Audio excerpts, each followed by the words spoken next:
Apakah dunia saat ini takut pada Tiongkok? Maka jawabannya adalah iya. Tiongkok berani melanggar banyak hal yang polisi dunia atur dan melarang. Polisi dunia atau negara superpower pemegang world order, Amerika, begitu Tiongkok melakukannya, hanya bisa diam. Apalagi negara seperti Wakanda yang dikelola sangat pragmatis, populis, dan benefit untuk sebagian manusia. Kebijakan yang dijalankannya, yang milih manut Tiongkok. National interest Wakanda bukan untuk negaranya sendiri kesannya, bukan untuk rakyat sepertinya, namun untuk kepentingan sebagian. Wes, rausah diteruske, nanti dibilang nyinyirin Wakanda, padahal ya memang iya. Mau bukti? Tiongkok itu ditakuti dunia, apalagi di Wakanda. Tiongkok menjalankan sebuah operasi, tentunya operasi militer karena kebijakannya dijalankan di luar Tiongkok. Namanya Operation Dragon Net. Alasan Tiongkok adalah mereka membangun jaringan kepolisian di negara lain adalah untuk mengejar para pelaku kejahatan atau criminal law. Polisi Tiongkok mengejar pelaku kejahatan ini di negara lain. Datang ke tempat tinggal mereka di negara manapun, kemudian mengancam, menekan mereka, menyiksa mereka, bawa mereka ke pesawat segera untuk dibawa pulang ke Tiongkok. Untuk melaksanakan hal ini, Tiongkok membangun kantor polisi di negara orang, dan saat ini ada lebih 100 lokasi di 53 negara.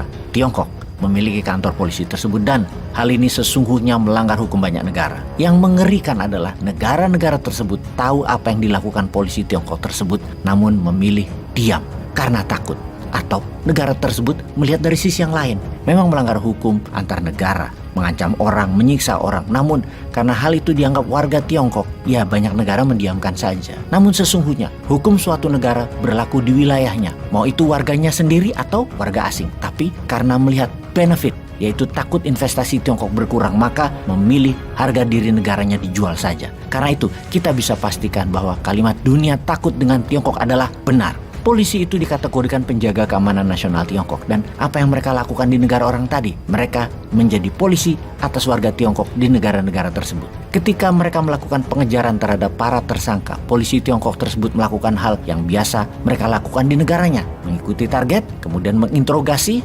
menekan, menyiksa, dan dibawa pulang ke Tiongkok dengan tekanan untuk dikriminalisasi. Memang tidak ada satupun yang dibunuh atau diasasin, namun banyak yang telah kembali ke Tiongkok. Mereka hilang, tak berbekas, tidak ada yang tahu nasib mereka. Polisi penjaga keamanan Tiongkok di luar negeri juga mengawasi warga Tiongkok yang di luar atau diaspora warga biasa yang tidak melakukan kriminal, namun memastikan mereka tetap menjadi warga Tiongkok yang bayar pajak negara dan kewajiban negara lainnya. Juga memastikan mereka tidak pindah, ngabur, melepas kewarganegaraannya. Salah satu tugas polisi Tiongkok di luar negeri adalah itu. Selama 10 tahun ini lebih dari 200.000 warga Tiongkok yang dipaksa pulang karena berbagai alasan, yang terbanyak tentunya yang mau lari karena tindakan kriminal atau tindakan yang dianggap kriminal yang mereka lakukan di negara Tiongkok. Di antara Operation Dragon Net ada Operasi Fox Hunt. Yang ini khusus karena operasi ini adalah operasi menangkap lawan politik Xi Jinping. Fox Hunt lebih ke masalah politik. Kalau Dragon Net lebih global, difokuskan ke koruptor yang kabur dari Tiongkok dan orang kaya Tiongkok yang ngabur karena ingin keluar dari Tiongkok, juga penghindar pajak perusahaan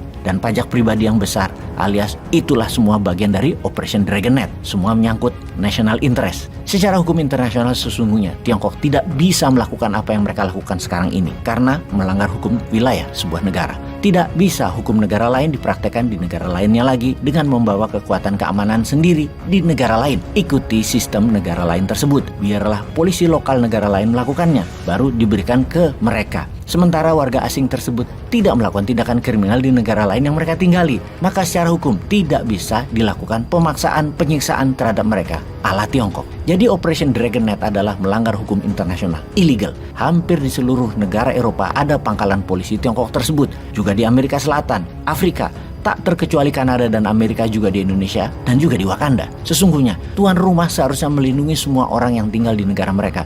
Jangan sampai hukum tidak berlaku bagi warga asing. Yang parah di Wakanda, jangankan asing, warga negara sendiri dirampok kedaulatannya oleh hukum. Jadi urusan ada polisi negara lain, ya bodo amat lah. Mau itu warga negara asing yang cari perlindungan politik karena beda pandangan politik, dari komunis ke demokrasi, gak urusan.